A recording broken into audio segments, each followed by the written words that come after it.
De Rekenkamer heeft de jaarrekening 2022 van het land Curaçao onderzocht. De Rekenkamer heeft geconcludeerd dat de balansmutaties, uitgaven en inkomsten in het jaar 2022 niet allemaal tot stand zijn gekomen in overeenstemming met de wet en regelgeving. Dus er zijn financiële onrechtmatigheden. De jaarrekening bevat 4.371,2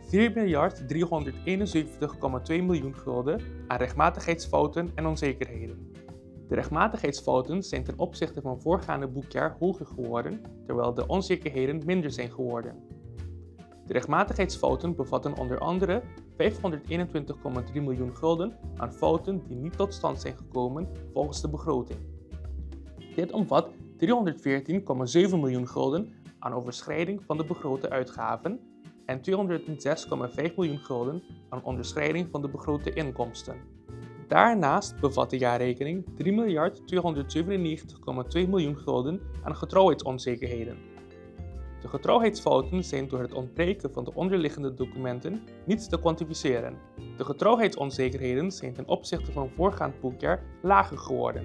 Door de fouten en onzekerheden geeft de jaarrekening geen getrouw beeld van de financiële positie van het land per 31 december 2022 en van het resultaat over 2022. Uit het onderzoek van de jaarrekening 2022 blijkt verder dat het financieel beheer nog steeds niet ordelijk en controleerbaar is, omdat het overheidsapparaat nog niet voldoet aan alle minimale eisen hiervoor. Hierdoor leidt het financieel beheer tot begrotingsoverschrijdingen, onrechtmatige betalingen, niet kwantificeerbare fouten en onzekerheden in de jaarrekening.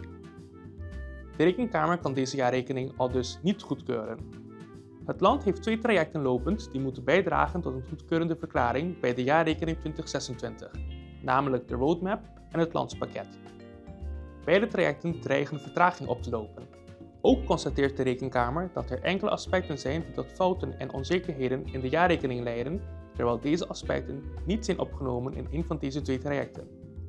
Hierdoor bestaat er geen zekerheid dat de jaarrekening 2026 inderdaad voorzien kan worden van een goedkeurende verklaring. Op algemenerekenkamercuraçao.cw kunt u kennis nemen van het volledige rapport uitgebracht bij het onderzoeken van de jaarrekening 2022 van het land Curaçao.